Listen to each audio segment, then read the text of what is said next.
Hello everybody, in this video we are going to start an important topic in chapter number 2 of economics. The name of the topic is the farm laborers. आज के इस video में हम जानेंगे कि farm labours कौन होते हैं एंड इनको किन किन प्रॉब्लम्स का सामना करना पड़ता है। तो आइए स्टार्ट करते हैं आज का टॉपिक। सबसे पहले हम जानते हैं फार्म लेबर्स किसे कहते हैं। फार्म माने होता है खेत, लेबर माने होता है श्रमिक। ऐसे लोग जो खेतों में काम करते हैं उन्हें हम कहते हैं फार्म लेबर्स।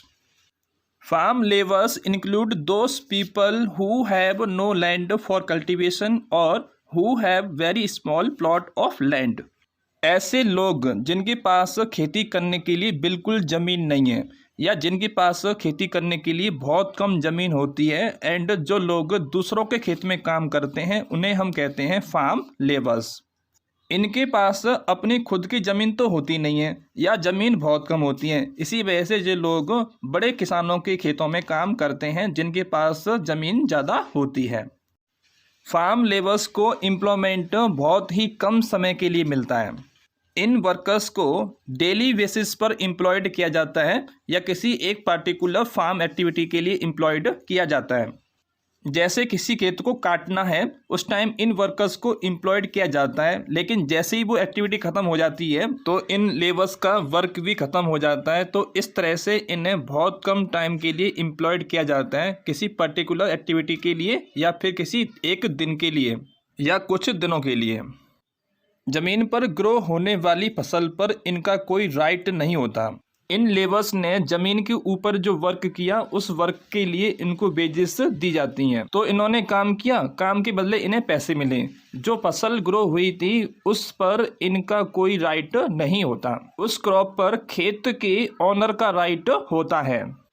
इन वर्कर्स को वेजेस कैसे मिलती हैं? कभी इनको वेजेस कैश के रूप में मिलती हैं, तो कभी इनको अनाज के रूप में मिलती हैं, तो कभी इनको भोजन के रूप में प्राप्त होती है। पॉइंट नंबर नेक्स्ट, इनकी वेजेस में भी काफ़ी ज़्यादा वेरिएशन देखने को मिलते हैं। किसी एरिया में इन वर्कर्स को ज़्यादा वेजेस प्राप्त होती है तो किसी एरिया में इन वर्कर्स को बहुत कम वेजेस प्राप्त होती है। वेजेस का वेरिएशन एक रीजन से दूसरे रीजन में देखा जा सकता है, इसी तरह से एक क्रॉप से दूसरे क्रॉप में देखा जा सकता है, इसी तरह से एक एक्टिविटी से दूसरी एक्टिविटी में देखा जा सकता है। कहने का मतलब है किसी एक रीजन में वेजेस ज़्यादा हो सकती हैं तो दूसरे रीजन में वेजेस कम हो सकती हैं। इन वर्कर्स को एक क्रॉप ग्रो करने में ज़्यादा वेजेस प्राप्त हो सकती हैं तो दूसरी क्रॉप ग्रो करने में कम वेजेस प्राप्त हो सकती है। इसी तरह से इन वर्कर्स को एक पर्टिकुलर एक्टिविटी करने में ज़्यादा पैसे मिल सकते हैं तो दूसरी एक्टिविटी करने में कम पैसे प्राप्त हो सकते हैं। अब हम देखते हैं फार्म्स लेबर्स को एम्प्लॉयमेंट से रिलेटेड किन किन प्रॉब्लम का सामना करना पड़ता है।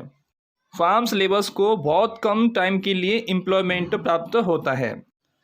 मोस्टली वर्कर्स को डेली बेसिस पर एम्प्लॉयमेंट प्राप्त होता है या किसी एक पर्टिकुलर फार्म एक्टिविटी के लिए एम्प्लॉयमेंट प्राप्त होता है।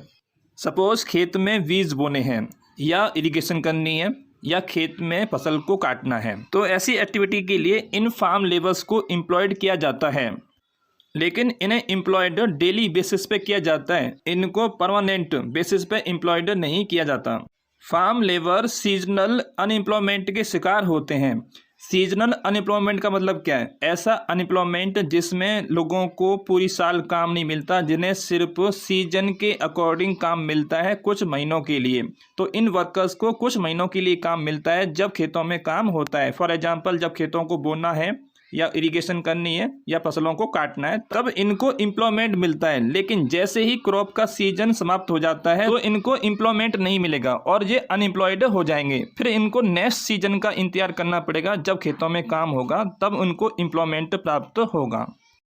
फार्म लेबर्स के सामने एक और समस्या है। जो लार्ज फार्मर उनको पहले एम्प्लॉयमेंट प्रोवाइड कराते थे, उन्होंने फार्मिंग के मॉडर्न मेथड्स का इस्तेमाल करना शुरू कर दिया है। उन्होंने मॉडर्न मशीनरी इस्तेमाल करना शुरू कर दिया है। For example tractor, harvester, combines ETC। कई सारे वर्कर मिलके जितना काम करते हैं उतना काम एक मशीन कर देती है, तो हमें इतने सारे वर्कर को रखने की ज़रूरत नहीं है। एग्रीकल्चर में मशीन का इस्तेमाल होने से कई सारे वर्कर्स जॉबलेस हो चुके हैं। फार्म लेबर्स की वेजेस में भी काफ़ी ज़्यादा वेरिएशन देखने को मिलता है। फार्म लेबर की वेजेस में वेरिएशन एक रीजन से दूसरे रीजन में, एक क्रॉप से दूसरे क्रॉप में और एक फार्म एक्टिविटी से दूसरी फार्म एक्टिविटी में साफ साफ देखने को मिलता है। किसी रीजन में फार्म लेबर्स को ज़्यादा वेजेस प्राप्त होती हैं तो किसी रीजन में फार्म लेबर्स को कम वेजेस प्राप्त होती हैं। इसी तरह से उन्हें किसी क्रॉप को ग्रो करने में या कोई फार्म एक्टिविटी करने में ज़्यादा वेजेस दी जाती है, तो दूसरी तरफ दूसरी एक्टिविटी करने पर उन्हें ज़्यादा वेजेस नहीं दी जाती। फार्म लेबर्स को बहुत कम वेजेस दी जाती है। उनकी वेजेस गवर्नमेंट द्वारा डिसाइड मिनिमम वेजेस से भी कम होती है। सपोज गवर्नमेंट ने फार्म लेबर्स की वेजेस डिसाइड कर रखी है 150 रुपीज़ पर डे, लेकिन जो लार्ज फार्मर जो होते हैं, जो एम्प्लॉयर्स होते हैं, वो उनको 150 रुपीज़ नहीं देंगे, वो उनको 80 रुपीज़, 90 रुपीज़ या हद से हद 100 रुपीज़ दे सकते हैं, लेकिन वो उनको फुल वेजेस नहीं देंगे जो गवर्नमेंट ने उनके लिए डिसाइड कर रखी है। फार्म लेबर्स इन डेप्टनेस का शिकार रहते हैं। इन डेप्टनेस का मतलब होता है कर्जा। ये वर्कर्स कर्जे में डूबे रहते हैं। तो इनके ऊपर कर्जा कैसे हो जाता है? जब इनके खेतों में काम नहीं होता तब उस टाइम पर ये लोग मनी लेंडर्स से कर्जा ले लेते हैं। मनी लेंडर्स बहुत अधिक इंटरेस्ट चार्ज करते हैं जिससे फार्म लेबर्स रिटर्न नहीं कर पाते एंड वो लोग डेब्ट ट्रैप में फंस जाते हैं। डेब्ट ट्रैप का मतलब होता है कर्ज का जाल। तो इनके ऊपर कर्जा बहुत अधिक हो जाता है। जब कर्जा बहुत अधिक हो जाएगा तो ये लोग और ज़्यादा गरीब हो जाएंगे। अब हम देखते हैं ऐसे कौन कौन से फैक्टर्स हैं जो फार्म लेबर्स को मिनिमम वेजेस पे काम करने के लिए फोर्स करते हैं।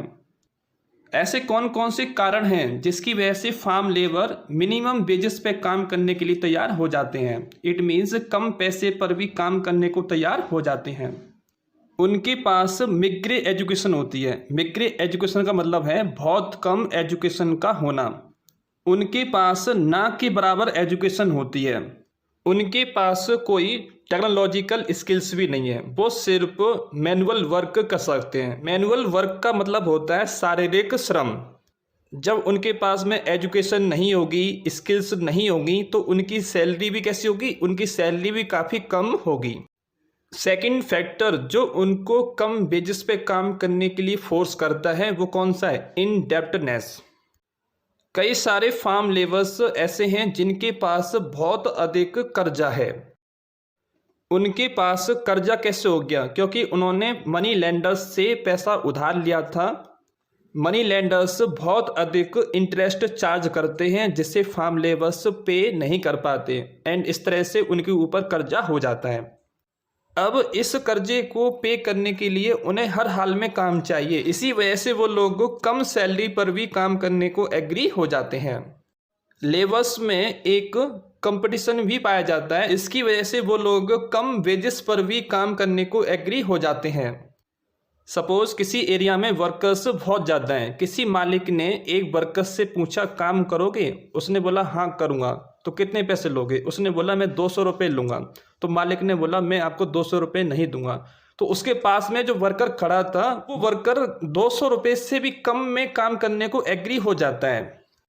सपोज वो वर्कर 150 रुपये में काम करने को एग्री हो गया तो वहाँ पर एक ऐसा वर्कर भी होगा जो 100 रुपये में काम करने को एग्री हो जाएगा। तो मालिक किसे अपॉइंट करेगा? 200 रुपये वाले को या 150 वाले को या 100 वाले को? तो मालिक अपॉइंट करेगा 100 रुपये वाले वर्कर को। अब वो वर्कर इतने कम रुपए में काम करने को एग्री क्यों हो गया? हो सकता है उसके सामने कोई मजबूरी हो, इसी वजह से वो इतने कम रुपए में काम करने को एग्री हो गया था। उनकी इस मजबूरी का फायदा उठा लेते हैं ओनर्स। इसी वजह से फार्म लेबर्स को बहुत कम वेजेस प्राप्त होती हैं। फार्म लेबर्स को कम वेजेस मिलने का एक रीजन और है। जो एम्प्लॉयर्स हैं या जो बिग फार्मर्स हैं उन्हें काफ़ी कम टाइम के लिए अपॉइंट करते हैं। वो उन्हें डेली बेसिस पर या किसी एक पर्टिकुलर फार्म एक्टिविटी के लिए अपॉइंट करते हैं। जब वो उन्हें कम टाइम के लिए अपॉइंट करेंगे तो उनको सैलरी भी कम देंगे। इसी वजह से फार्म लेबर्स को काफ़ी कम वेजेस प्राप्त होती हैं क्योंकि उन्हें काफ़ी कम टाइम के लिए अपॉइंट किया गया था। इसी के साथ फार्म लेबर का टॉपिक कंप्लीट होता है। आई होप आपको फार्म लेबर का टॉपिक इजीली समझ में आ गया होगा। तो आज के इस वीडियो में सिर्फ इतना ही। Thank you.